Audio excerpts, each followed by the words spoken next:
Thank you, हो गया। देखो, देश सड़कों से नहीं चलेगा, देश संसद से ही चलेगा। और शिक्षा मंत्री कौन होगा, कौन नहीं होगा, ये सड़कों पर तय नहीं होगा, ये देश का प्रधानमंत्री और देश की संसद तय करेगी। अब कुछ लोगों ने आजादी के नारे लगाए, ब्राह्मणवाद से आजादी भाई, आरएसएस से आजादी भाई, इस जात उस पंथ से आजादी। अब भाई वो ब्राह्मण कुल में पैदा हुआ है और यदि आरएसएस से उसने राष्ट्रवाद सीखा है प्रहलाद जोशी जी ने, तो इसके किसी के पेट में दर्द नहीं होना चाहिए।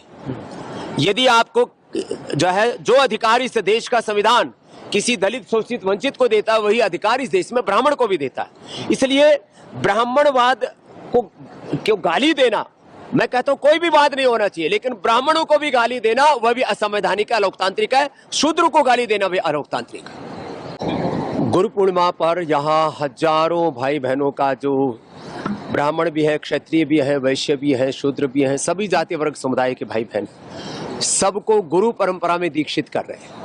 हमारा एक ही संकल्प है, हम सब ऋषि ऋषिकाओं के वंशधर, उनके उत्तराधिकारी, प्रतिरूप मूर्त विग्रहवान स्वरूप हैं। और ऋषि ऋषिकाओं के वंशधर होने के नाते ऋषि संस्कृति का, सनातन संस्कृति का सबसे बड़ा प्रतीक यज्ञोपवीत सब धारण कर रहे हैं। तो सनातन विरोधियों ने हम पर लांछन लगाया कि एक ब्राह्मण जाति को छोड़ करके किसी को दूसरे को यज्ञोपवीत करने का अधिकार नहीं। यह सब जाति वर्ग समुदायों के भाई बहन यज्ञोपवीत धारण कर रहे हैं, और स्त्री और शूद्र तो वेद पढ़ ही नहीं सकते, यज्ञोपवीत धारण नहीं कर सकते, ऐसी मिथ्या भ्रांति फैलाई थी सनातन विरोधियों ने। आज सब प्रमाण देख ले कि यहाँ पर पुरुषों के साथ सब बेटियां, सब स्त्रियां भी यज्ञोपवीत धारण कर रही है, और यहाँ वेद पढ़ती हैं। वेद पढ़ती नहीं, ऋग, यजु, साम, अथर्व, एक तंतु में ऋग्वेद, दूसरे में यजुर्वेद, तीसरे में सामवेद और ग्रंथि में अथर्ववेद, चारों वेदों का प्रतीक उस यज्ञोपवीत को धारण करिए। और चारों वेद और 25 शास्त्र माने पंचदर्शन, पंचोपदेश, सांख्य, योग, न्याय, वैशेषिक, वेदांत, मीमांसा, दर्शन और ईश्केन, मुंडक, मांडुक्य आदि उपनिषद और रामायण, महाभारत, श्रीमद् भगवत गीता और पुराण सब कंठस्थ कर रहे हैं। तो यह नया भारत है जिसमें सभी यज्ञ कर रहे हैं, सभी यज्ञोपवीत धारण कर रहे हैं, सब वेद पढ़ रहे हैं और सब एक भाव से आगे बढ़ रहे हैं, कोई भेदभाव नहीं, सब एक पूर्वजों की संतान है। आज हमारे मजहब अलग हो सकते, पूर्वज अलग नहीं हो सकते, जो मैं बात कह रहा हूं उसका एक प्रत्यक्ष प्रमाण है कि आज हिंदू हो या मुसलमान हो, मुसलमान से पूछो तो भाई आप पहले क्या थे, बोलो हम तो कन्वर्टेड मुसलमान हैं। तुमने कहा मुसलमान से पहले क्या थे, बोलो वही थे जो आप हैं। अर्थात हम सबके पूर्वज एक हैं, हम सबका डीएनए एक है और हम सबका सनातन धर्म भी एक है, हम सबका राष्ट्र धर्म भी, मानव धर्म भी एक है, हम सबके पूर्वज एक हैं। पूर्वजों जैसा हमारा चरित्र हो और हम सब मिलजुल करके राष्ट्र की एकता, अखंडता और समृद्धता के लिए पुरुषार्थ करें।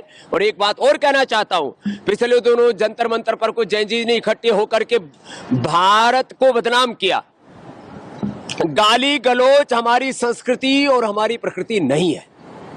हमने हमेशा बड़ों को आदर दिया है, माता पिता गुरु और बड़ों के बताए पथ पर हम आगे बढ़े हैं। महाजनो येन गतः सपंथा महाभारत में कहा और श्रीमद् भगवत गीता में कहा, यद्यदाचरति श्रेष्ठ तत्तदैवतरो जना सत प्रमाणम कुरुते लोकस्तदनु वर्तते। इसलिए अपने बड़ों को आदर दे, गौरव दे, और किसी भी प्रकार से कोई असहमतियां हो तो असहमति को भी डेमोक्रेटिक और संवैधानिक लोकतांत्रिक तरीके से, हमारा कॉन्स्टिट्यूशन एक डेमोक्रेसी है और हमारे भीतर सबसे बड़ी एक ह्यूमैनिटी है, डिविनिटी है। तो अपने लोकतांत्रिक, संवैधानिक, मानवीय, नैतिक, आध्यात्मिक मूल्यों को मरने ना दे, अपने बच्चों को भी समझाएं, गाली गलौच नहीं करें। आपको यदि विरोध भी करना है तो वो भी विवेक पूर्वक करें।